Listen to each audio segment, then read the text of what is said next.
Welcome, and thank you for joining us this afternoon. My name is Liana Garcia, and I'm the Director of Gift Planning at the Community Foundation for Greater New Haven. Co-hosting this event is the Jewish Foundation of Greater New Haven.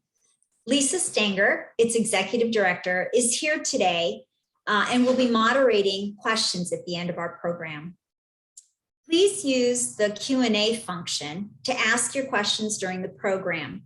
If you have any technology issues, please use the chat function to communicate the issue and to receive assistance. At the end of the program, you'll see a survey pop up on your screen.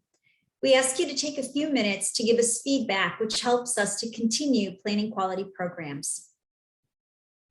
It's been 20 months since COVID has impacted our entire community in myriad ways. One of its most damaging impacts is how it's widened the already existing inequalities, both socially and economically, in our society. It has also increased the awareness of how deep racial injustice and inequity are ingrained in our history, our institutions, our systems, and our communities.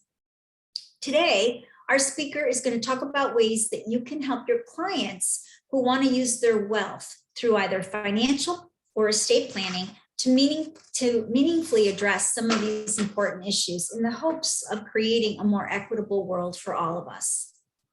Our speaker is Elena Pullen-Venema, and she is the Director of Gift Planning at the Community Foundation of Snohomish County in Washington State. As Director of Gift Planning, she works closely with individuals, families, and their accountants, attorneys, and financial advisors to help build tax-friendly, charitable giving options that create meaningful legacies. She has done numerous national presentations and webinars on a variety of charitable giving topics. Elena is also the host of a weekly podcast, Looking Forward, Giving Back, and that's available on Spotify, Anchor FM, and Apple Podcasts. She is a member of the Association of African American Financial Advisors, formerly the chair of their Advancing Leadership Committee, and is a former board president for the Snohomish County Estate Planning Council. Elena graduated from Tufts University with a degree in political science. She also has her MBA in finance from Temple University, and she received her Charter Advisor in Philanthropy designation, also known as CAP, from the American College of Financial Services in September of 2018. Please join me in welcoming Elena this afternoon. Wonderful. Thank you so much, Liana, and Lisa and Carmen, everyone who's hosting me today. It's a pleasure to be here, and I feel even more at home because as you probably guessed from what Liana reading my sort of credentials is, I spent a lot of time in the East Coast. I actually grew up in Massachusetts and spent many of my formative years in New England. So it's good to be virtually back to the area. So let me share my screen. There we go. So fantastic. So again, legacy with impact, applying a social and racial justice framework to estate and financial planning is what we're here to talk about today. You know, really, in order to understand the true impact of estate planning in our society, I feel that, and it's important to understand where generational wealth really comes from. In this country, asset wealth is concentrated in the hands primarily of white families, as many of us know, and there hasn't been much movement on that since the 1970s. As the slide states, who's holding the wealth? The income gap between white and Black Americans has held steady since 1970. Black household income in relation to white household income was 56% in 1970 versus 61% in 2018. So that's not a lot of growth, as you can see. Add to that historical context the fact that over the next few decades, upwards of 68 trillion will be transferred from the baby boom generation to their heirs. There have been lots of articles about this, lots of reports that have been done by New York Times, CNBC, Forbes, et cetera, et cetera. And so this big transfer of wealth, a lot of people are talking about it in a lot of different sectors. With this in mind, we really need to ask ourselves, who's receiving this generational wealth transfer, and why is it that they are the ones receiving it? We'll talk more about that racial wealth gap in a minute, but I thought it was important to mention here at the outset, as estate planning, as we all know, is really the transfer of wealth from one generation to the next. So estate planning and racial justice. So when we talk about estate planning, what does estate planning involve, really? It involves this discussion of values, all of which incorporate a quest for greater social and racial justice a lot of the time. Aligning the management and uses of your wealth with your values is important to many people, clients, donors, and families. And leaving a legacy. Legacies, they offer individuals an opportunity to leave impact and values to their family and communities for which they will be permanently remembered. So we're going to talk a lot about how do you talk to clients about integrating this framework, this racial justice, this social justice framework into discussions of estate planning and overall financial planning and tax planning as well. And again, getting back to that question, a lot of the times, oftentimes one of the first questions is, what do you want to be remembered for in your community, within your family as well? So before we get too far, just want to make sure that we're all on the same page with a couple of key definitions of key terms that I'm going to be using here in the presentation. So first of all, definition of race. Race is a social construct. Definition being sort of formally defined, race is an arbitrary classification of modern humans, sometimes and especially formally based on a combination of various physical characteristics, such as skin color, facial form, or eye shape. You know, and I like there's a lot that's been written, obviously, about this fact of race as a social as opposed to a biological construct. One of the pieces that I really like is by this author Elizabeth Kolbert. There is no scientific basis for race, and that's indeed when scientists set out to assemble the first complete human genome, they deliberately gathered samples from people who self-identified as members of different races. In June 2000, when the results were announced, Craig Venter, a pioneer in DNA sequencing, observed the concept of race has no genetic or scientific basis. So that's kind of one of the bases that we're working from for this discussion. So again, a couple definitions before we get too much further along. Racial justice and racism. Racial justice being the systemic fair treatment of people of all races that result in equitable opportunities. And so that equitable opportunities term, getting back to that whole transfer of wealth discussion, and the equitable transfer of wealth and the equitable transfer of generational wealth in particular. So that's something that we're really going to be doing a little bit of a deep dive into. All people, again, getting back to racial justice, all people are able to achieve their full potential in life, regardless of race, ethnicity, or the community in which they live. With racism being defined as by the Annie E. Casey Foundation as the concept of racism is widely thought of as simply personal prejudice, but actually, in fact, it's a complex system. So that term system, again, we're going to talk a lot about. So as a racism being a complex system of racial hierarchies and inequities. So I'm sure a lot of you have seen a version of this graphic when it comes to definitions of equality versus equity in particular. I like this one in particular, this graphic in particular, because not only does it add on justice, right, as sort of the end result of kind of what comes after racial equity, social equity, but I also like the how it demonstrates the uneven ground that people in this country in particular are operating from, are standing on. And so you look, a lot of different versions of this graphic show people trying to look over a fence at a baseball game. So with this one, it's, if you look, that it's really, look at the grass or the sort of the green part, that it's not anything having to do with the size of the person, not having anything to do with the inherent being of who these people are, but it has to do with what part of the ground they're standing on in terms of their access to, in this case, seeing a baseball game. So equality being defined as everybody gets the exact same thing. Equity being everyone gets what they need to succeed, or in this case, what they need to see the baseball game. So what they need to have access to whatever it is. And then with justice is breaking down that fence. So we don't need to stand on boxes anymore. And that's, again, that's one of the reasons I really like this graphic in particular. So again, getting back to that word system or systemic. So it's important to understand the effects of systemic and institutional racism in our education system, hiring practices, access to finance, all of those things that really make up those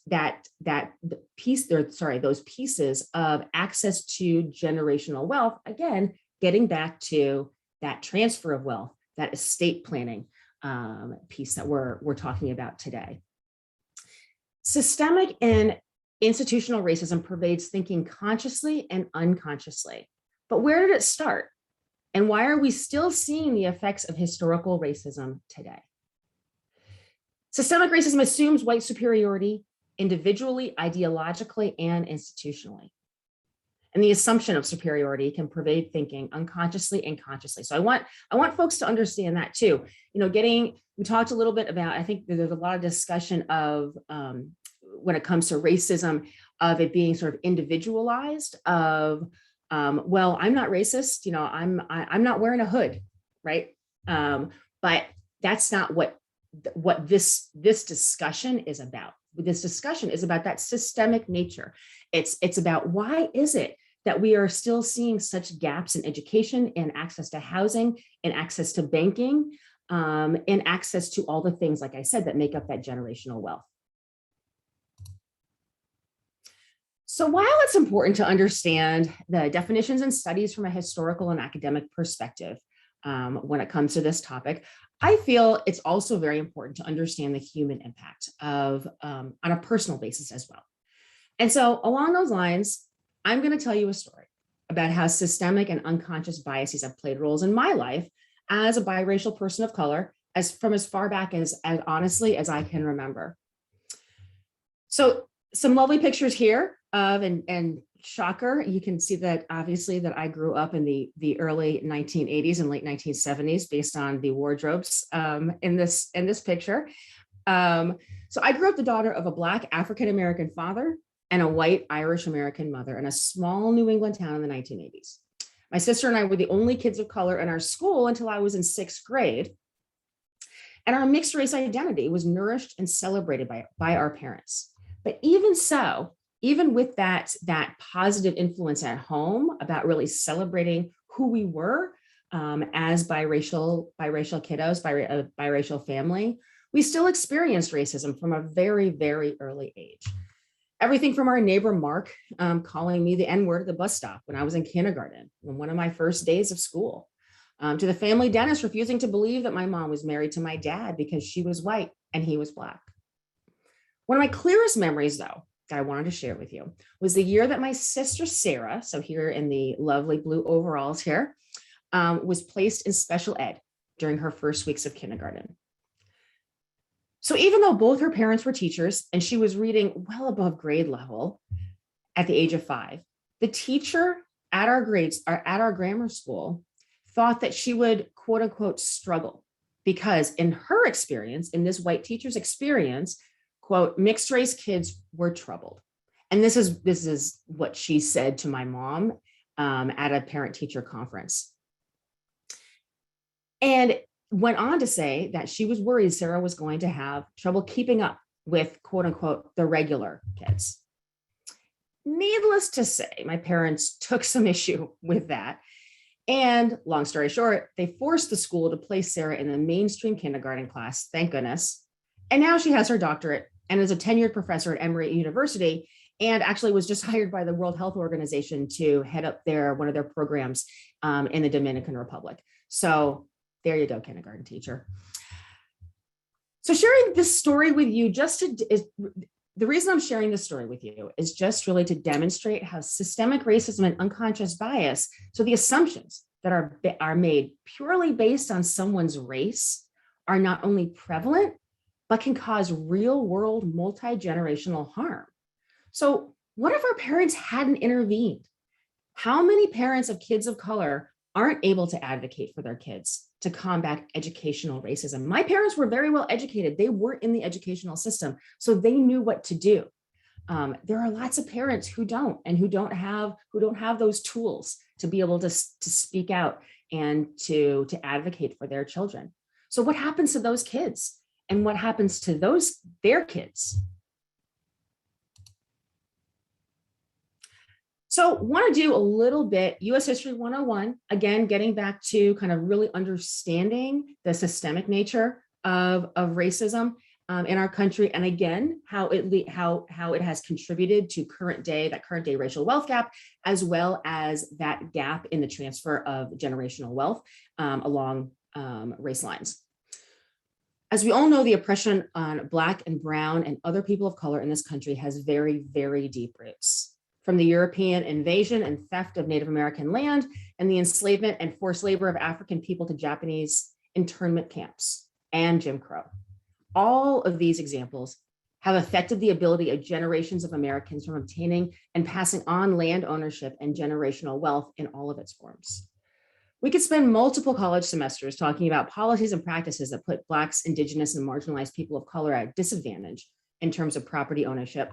But for the sake of time and for today, we'll just discuss a few examples here. So as you can see in the graphic there, one example that I felt it was really important to highlight were the Native Americans suffered from government sanctioned theft of 1.5 billion acres. And so let me stop it here for a second. So I want everybody, little assignment here. While I'm talking, think back to your junior year in high school. So I went to high school at a school that actually some of you may have heard of because it's on the East Coast, called Deerfield Academy. And I had a junior year, like most juniors in the US, took US history my junior year in high school.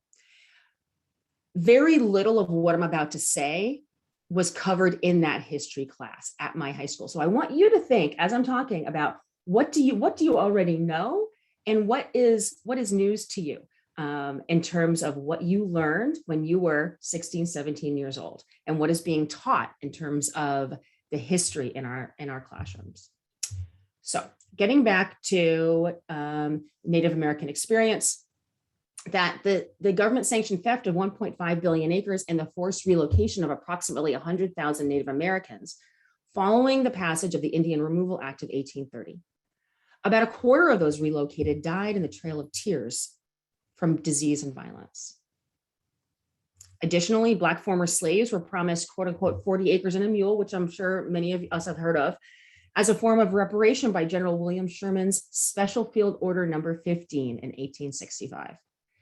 These promises, however, were reversed by President Andrew Johnson, resulting in only 5% of Black families in the Deep South owning land. Only 5%. African Americans who were able to buy farms in the South represented 14% of Southern farm owners by 1920. However, this was met with a white supremacist backlash in the form of Jim Crow and racial violence. According to Ray Winbush, who's the director of the Institute of Urban Research, quote, most Black men were lynched between 1890 and 1920 because whites wanted their land. Moving on, Japanese Americans. Among Japanese Americans, their detention and relocation in internment camps resulted in uncompensated property loss that could be worth up to $3.4 billion in the 1980s, using 1980 dollars, according to a study done for the Commission for Wartime Relocation and Internment of Civilians. Also redlining. So we're talking a lot about property ownership, right? We're talking a lot about property ownership, about the ability of individuals and families to pass that property, that big asset, on to generations. One thing that really impeded that generational transfer of wealth in terms of property was redlining. So redlining were maps identifying neighborhood, was the practice of using maps that identified neighborhoods where minorities lived as quote unquote high risk or hazardous. Now these maps were used by lending institutions and the FHA to deny access to mortgage lending to Black homeowners. The forced segregation and discrimination of redlining officially began with the 1934 National Housing Act, which established the Federal Housing Administration of the FHA. Housing covenants adopted by most homeowners associations created the American suburbs in the 1950s. However, these covenants, these racial covenants, as they were called, extended the redlining generation after generation by forbidding white homeowners to sell homes to Black families. Just as an example of how this has really continued the effects of this redlining, of these racial covenants, denying land ownership, denying home ownership in particular to non-white families. So a couple months ago, so in my work with the Community Foundation of Snohomish County, my focus is working with professional advisors and their clients to help provide them with options in terms of charitable giving, so donor advised funds, that kind of thing. So I talk on a regular basis with attorneys and financial advisors and accountants. So I had this attorney give me a call a couple months ago, and she had a client who was redoing her will and was interested in doing something charitable through her will.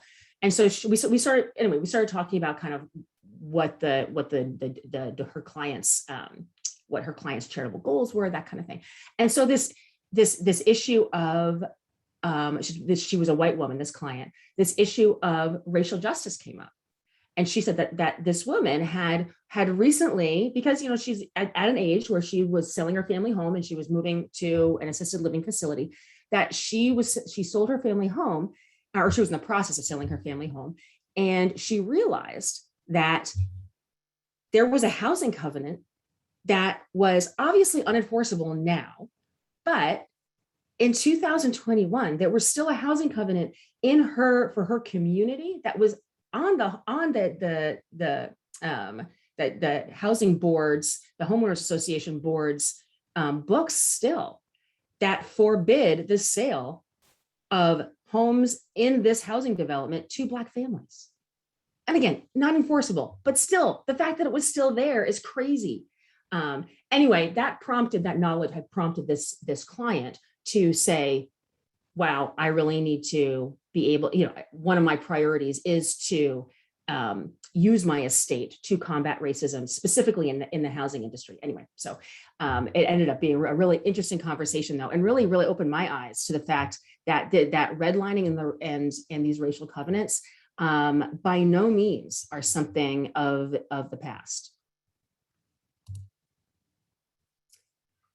So again, U.S. History 101, we all learned about the GI Bill and the New Deal, right?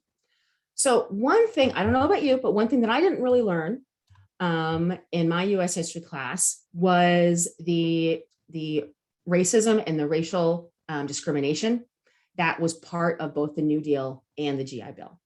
So the New Deal era legislation under President Franklin Roosevelt was designed to help Americans made desperate by the Depression. It was responsible for some of the protections we enjoy today, as we all know, for instance, the Social Security Act, which reduced poverty among the elderly and also provided unemployment insurance, the National Labor Relations Act, which guaranteed the right to organize trade unions and engage in collective bargaining, and the Fair Labor Standards Act, which created the right to a minimum wage and overtime pay.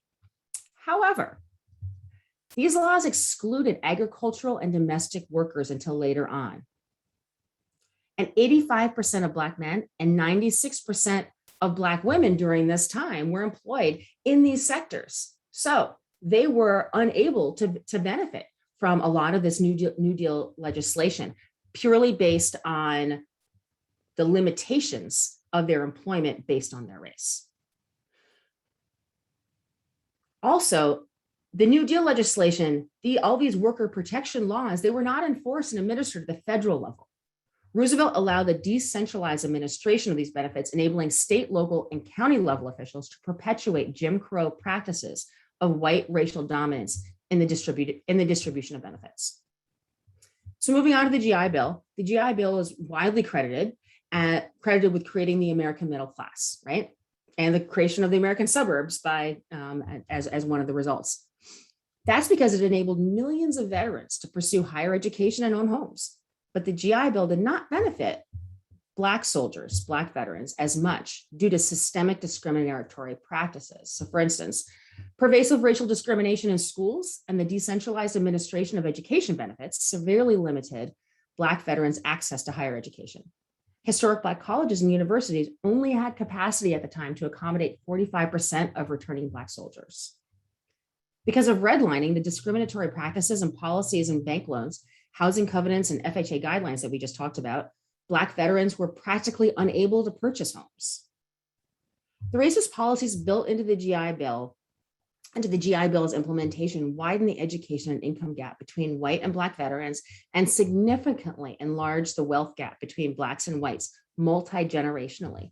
And so I think oftentimes we think of this New Deal legislation in a lot of US history, Jim Crow, all the stuff that I'm talking about, as happening in the past and not affecting the current state of where we are as a country. And so the reason I'm talking about this here is just to really emphasize that it has and that it continues to affect things like that has to do with estate planning, the transfer of wealth, and generational wealth, generation after generation after generation. So let's talk a little bit about the racial wealth gap. So this slide, you can see just some good statistics. If you're looking for more of these kind of statistics, that I really recommend this source, the Asset Building Policy Network, and this group Prosperity Now. They have some really good like infographic kind of things. So all the history that we just talked about, all this set the stage for the current racial wealth gap. Generational wealth and the ability to pass down assets to heirs is a huge component of wealth. Likewise, education attainment continues to be an important indicator regarding future earning capacity for individuals and families. So think of your own family. How has education in particular played a role? So I think of my family, think of the story that I told of my sister in her kindergarten class. Excuse me. In 2018, the median Black household income was 61% of the median of white households, based on the Pew Research Center's findings. Promoting asset transfer between generations, intergenerational wealth, is a critical piece of the puzzle of closing this wealth gap. And we can see the racial wealth gap reflected today, glaringly in some of the statistics coming out about the health and economic disparities that the COVID pandemic has shown us. The economic burden of the pandemic has fallen disproportionately on Black workers and Black businesses.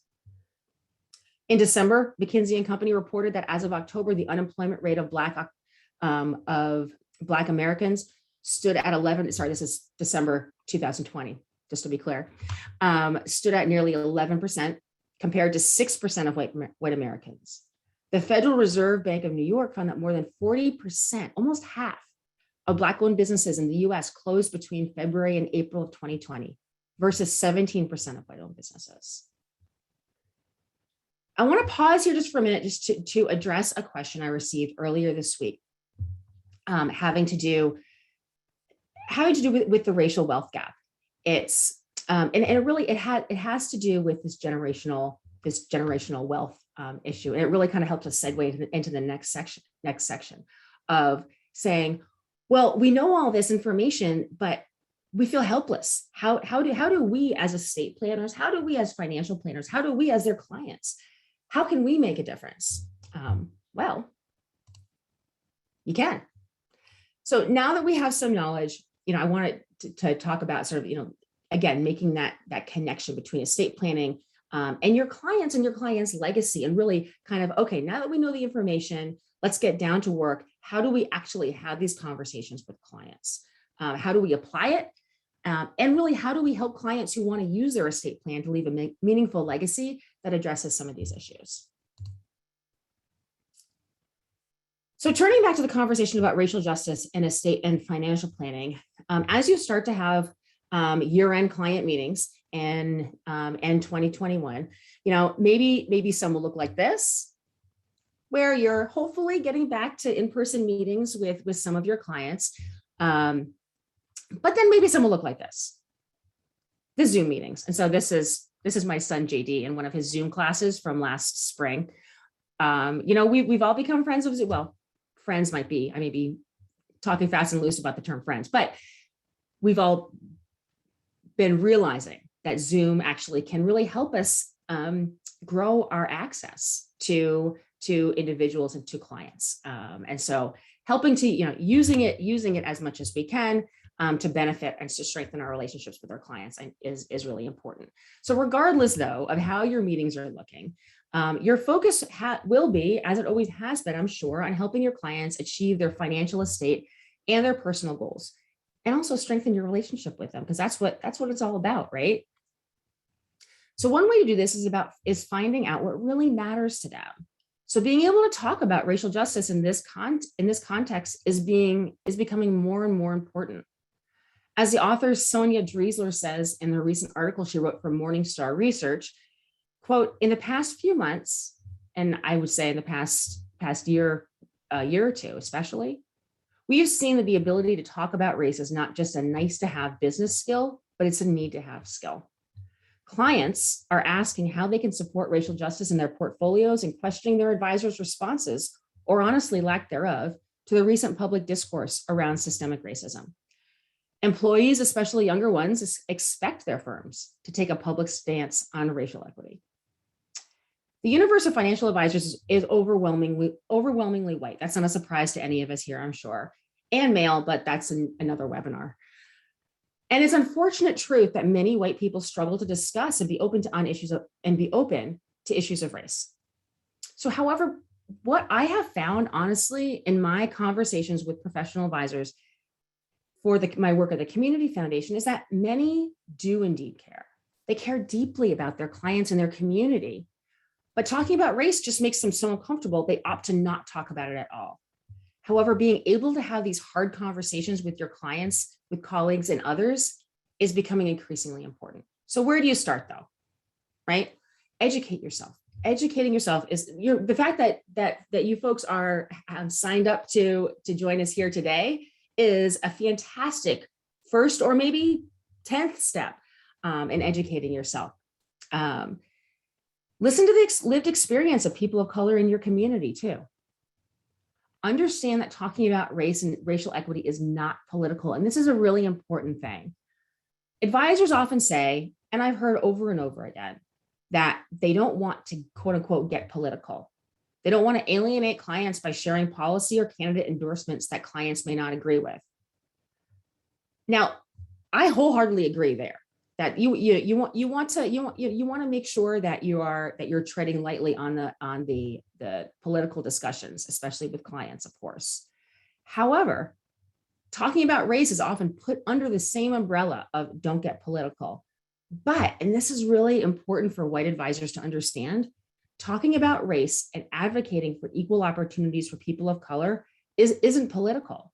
It's an affirmation of your belief in equity and in your belief in human rights for all.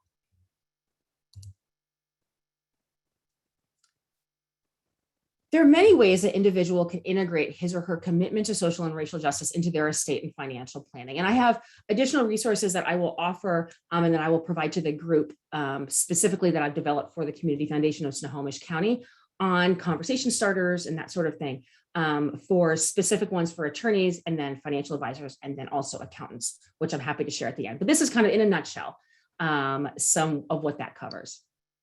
So bequests through a will that supported charity working for racial justice, a donor advised fund that allows a client to share charitable goals and values with heirs while they're still alive, and then decisions about investments, ESG funds and the like are just a few examples of ways that you could suggest that clients could integrate a commitment to racial and social equity and justice into their estate planning. But regardless of how they do this, the conversation needs to start with the why. A discussion of why involves discussing a client's values. So again, getting back to kind of what we were talking about in terms of defining estate planning and kind of what that entails, discussing values, discussing their principles, their wishes for a legacy, as well as financial, personal, investment, and charitable goals.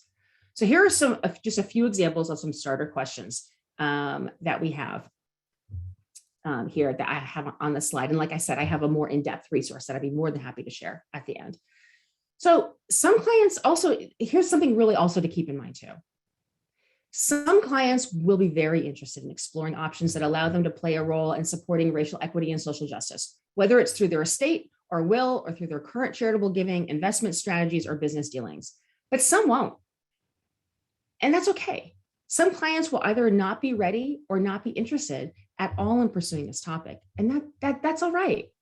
According to Philanthropy Without Borders, which is another really interesting group if you're looking for more information and more resources on this topic.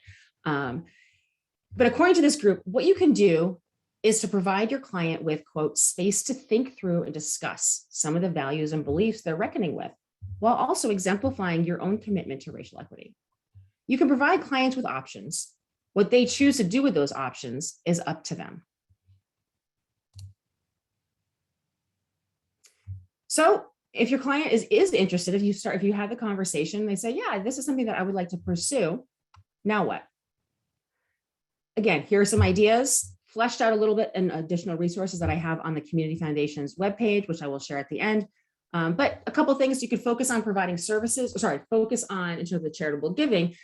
Support charities that focus on providing services to communities experiencing disparities and inequities due to race, gender identity, disability, and other historic causes of discrimination. Also, organizations that are accountable to the communities being served, and importantly, that they're led and guided by people from communities being served, and they lift up voices and groom future leaders and strive to address the root causes of economic, racial, and social injustice. In terms of their, on the ground experience and being really embedded in the communities is really important for charities and for nonprofits and for community groups who say that they are committed to this area of racial equity and racial justice. So those are some things to look for, or for your client to look for in terms of charitable giving. Also, provide charitable contributions that are flexible and unrestricted. Provide support immediately over a 3 to 5 year period, as opposed to a smaller endowment trickles, oftentimes is suggested. And consider donating to organizations that are involved in advocacy, legislative action, policy development, and political action. Don't ignore small organizations that are fiscally sponsored either. Many are led by people of color and doing critical community-based efforts to address inequities. And we partnered with a number of those at our community foundation. And if you're interested in learning a little bit kind of about where to go to kind of explore and find out about specific nonprofits in your community, feel free to reach out after, and I'd be happy to help you do some digging. Also ask local charities in your field of interest, or in the client's field of interest, whether it's housing, education, questions about racial equity as it applies to leadership, community served, on the ground programs, that kind of thing. And lastly, but not least,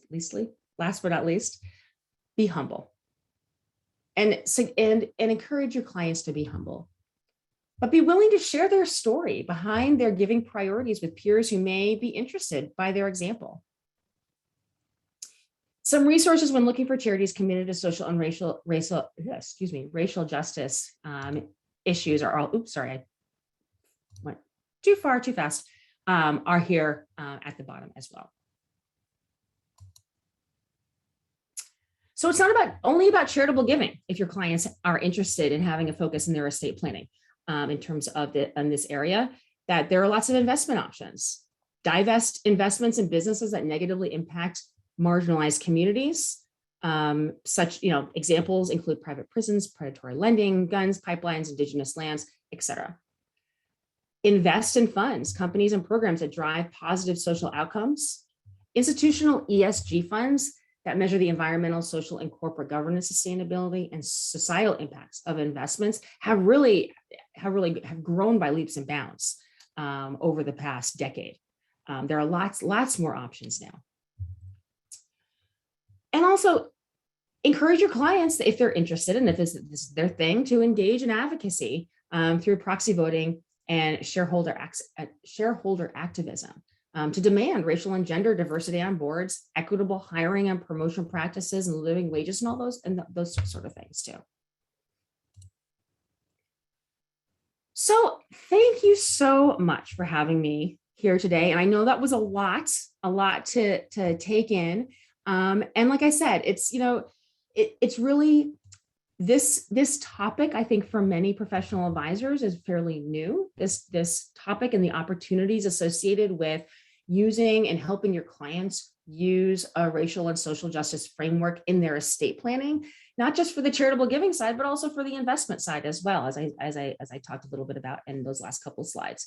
And educate yourself, educate your firm, educate your clients. There are lots of ways to do that. So couple, book list podcasts. I have to give a plug to my own personal podcast that I kind of recently created, which is super fun.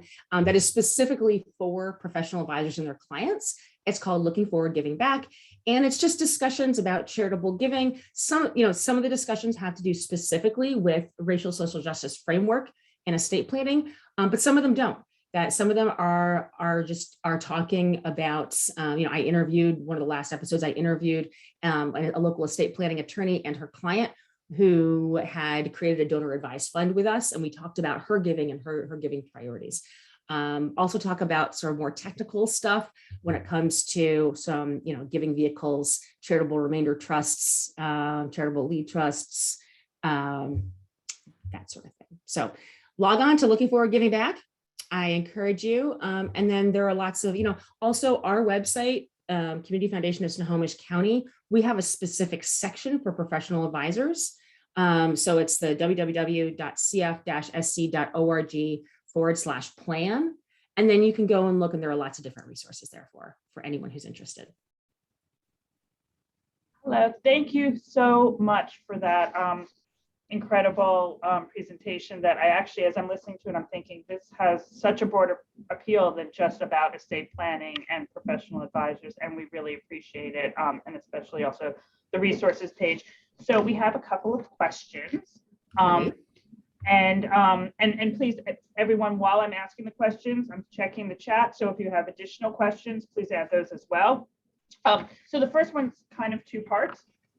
Since the start of the pandemic, have you become aware of an increase in more open, equitable, accessible lending policies? And the second part, sort of this similar but different way to articulate it, have you seen mission-related investments by private and community foundations increase during the pandemic to address some of these historical barriers? The short answer is yes. Excuse me. That, I can speak in detail, and we don't have enough time because this is a topic that I love to talk about, but I will be very brief.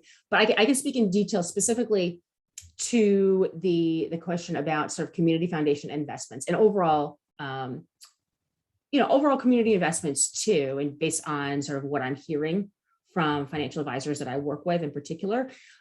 So yes, there is, with the raised awareness of the issues and then the systemic nature of issues of racial justice, racial equity, and the growth, if you want to say, of ESG opportunities. I think that people's awareness has been raised. Oh, sorry, I just need to stop screen sharing. Sorry, me and okay, sorry, I'm going to finish answering that question, and then I'm going to fiddle with the screen share. And Carmen, maybe you can help me out there. That yes, one of the things that we're working with our community foundation is that every 5 years we put out an RFP for management of our assets. And so right now we have about 40 million under management and assets. And what we are doing right now, so we have about 2 years ago, we formally launched, I could say, our commitment to racial equity in our community. And so what that means is it became less of the talking the talk, yes, we support racial equity, and more of the walking the walk of we support racial equity, and here is how we are advancing it as a community foundation in our community. And so we've done a lot of the internal work having to do with board recruitment, having to do with staff, having to do with education, having to do with who we're providing grants to, what community groups we're working with in terms of diversifying those groups, that outreach. Right now, I am one of the leads on working with our finance and investment committees to prepare for this next RFP coming up. And so using that framework of racial equity, of racial justice, of social equity, social justice, as well in looking to who are we partnering with, who's managing our money, how are we using our money. And so that's going to be that framework is going to be a big component of our RFP when we reach out to investment managers who are going to be applying to manage our assets. And I know that there are a number of other community foundation and another of other larger organizations that also are rethinking the management, who's managing their money and how is it being managed as well. Thank you. Can you share organizations that work with clients, donors on identifying and aligning their values with their philanthropy, in addition to obviously community foundations? Sorry, could you repeat that, the first part of that, or that question? Can you share, assuming you know any organizations that will work with clients and donors on identifying and aligning their values with their philanthropy? And this would be in addition to, obviously, community foundations, Jewish endowment foundations work. That's what we do, right? Can you think of other organizations that do this, and specifically maybe in the, social justice, racial equity sphere? Right. Yes. So first of all, so if you go back to my, Lisa, I'm assuming, are my slides going to be shared with the group after? I'm going to ask Carmen, and I assume yes. I see a fantastic. Yes. So yeah. Okay. There is a list. Actually, I can probably, because I'm still sharing my screen, right? No, you stopped sharing it. Oh, I stopped sharing. Okay. A couple, when I talk about charitable giving options, there I list some resources. Okay. So Morningstar has some good lists. There are some other and McKinsey actually did a really interesting report as well. So there are some lists there. Okay. But it's not, I think we need to be careful about kind of thinking about, okay, here's a list, here's a checklist of all of the organizations that are committed to racial equity. That doesn't work, because you need to really go and do a little bit of a deeper dive, because there are a lot of organizations, and there are a lot of for-profit businesses as well, that say, oh, yes, we think racial equity is fantastic. We're going to have an equity statement on our website. But then you look at, okay, who's on your board? You look at who is in management positions of leadership in that organization, and they're all white. You really need to really go beyond the equity statement on somebody's website, is my advice. And again, so in terms of if your client's interested, or if you're interested in specific areas, let's say education, and specific areas, there are specific organizations that are working to advance racial justice in that area, then ask the questions. Go and look, we have, I'll just give you a local example. Our local Boys and Girls Club here has been such a huge asset to our community during the pandemic, specifically for working parents like me, because that was one of the only places, last year in particular, that was open for childcare, for school day childcare, before and after school. And so that was, I wouldn't have been able to work if I didn't have a place for my kiddo to go before and after school on certain days. So if you're interested in that sort of program, going to your local, if it's the Boys and Girls Club, going to your local Boys and Girls Club and saying, hey, I noticed that you guys are doing amazing work in terms of before school care, after school care. What sort of things are you doing to help disadvantaged kids, to help kids, kids of color in particular, who might be in a position that they won't have access at home to the internet to do their homework? What sort of programs do you have to help kids that really speaks to your commitment to racial equity? Kind of give me specifics. Right. That's what I would recommend, really, is going and really kind of doing a lot of your own investigation. But if you want some general information, go to that slide that I had about charitable giving options, and go to those resources. Great, thank you.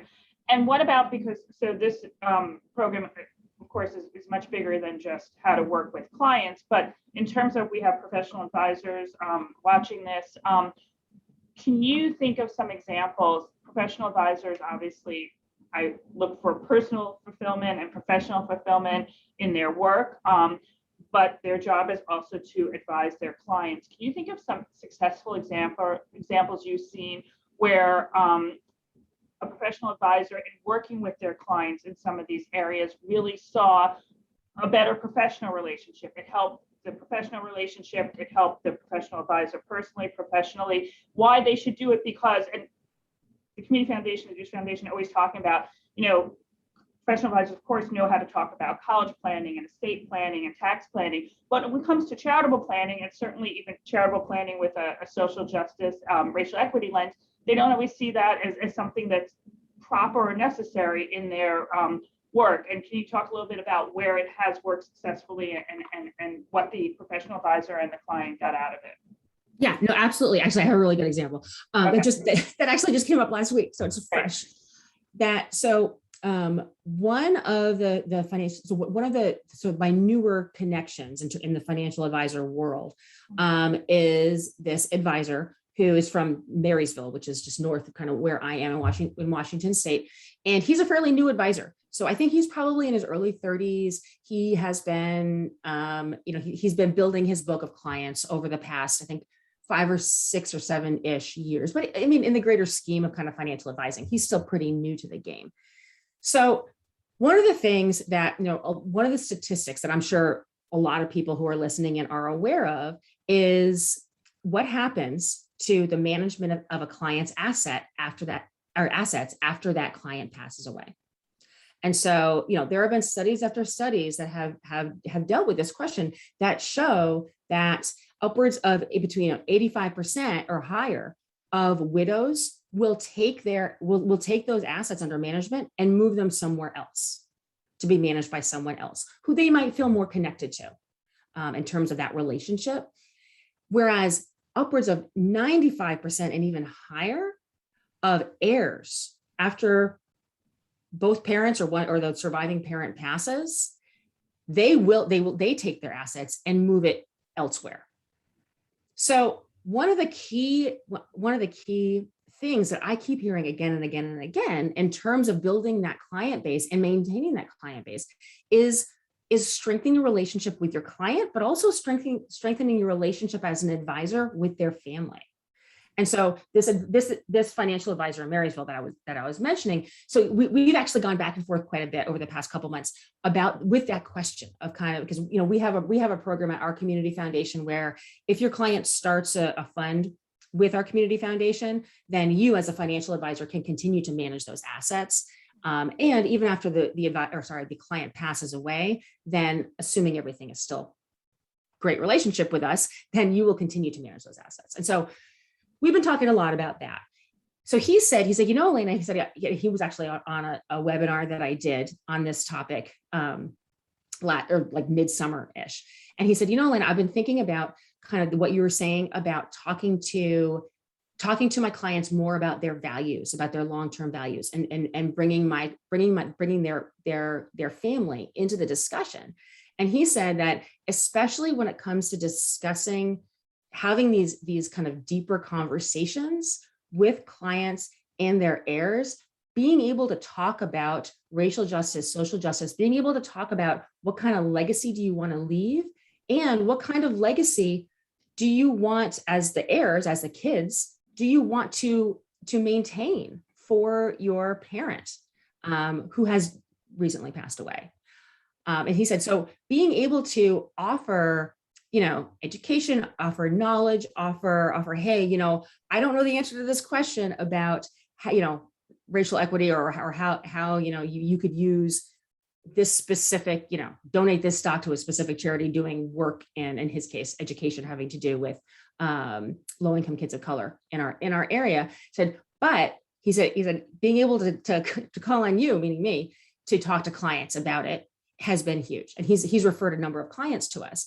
And so anyway, so he's saying that one of the ways that he's building his book, he's building his client base and being able to feel secure in that strengthening of that relationship for that long-term relationship with the family is to have these discussions with clients early and to have these discussions with their families and with their heirs. So when the time comes, the heirs will have that relationship already with him and they will hopefully stay with him as a way to continue kind of that plan, that legacy planning that mom and dad started. So yeah, I mean, I think it's just, more and more people, especially more and more, people my generation and younger too, are really thinking about how can we affect positive change in our community. And so being able to be a resource for your clients and their heirs is key. Thank you. That was a great answer. Okay. Very helpful. Thank you. I'm going to turn it over now to Liana. Thank you very much. It was wonderful meeting you and talking with you. Thank you so much, Lisa. Elena, thank you so much for sharing ways to, as you put it, affirm human rights for all of us through financial and estate planning. It's been educational, informative, and you went deep, which is always so beneficial as we try to use our privilege to work with these individuals that have assets to use them in meaningful and significant ways. So thank you for sharing your experience. It's been a pleasure to have you. And I thank all of the people that have attended and have asked questions and have participated in today's program.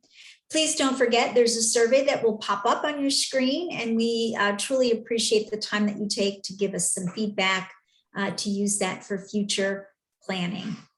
So thank you again, Elena. And thank you, Liana. Thanks, Lisa. Wonderful And holidays. I really appreciate your time this morning. Take care. Have a great week. Happy holidays. You too. Bye-bye.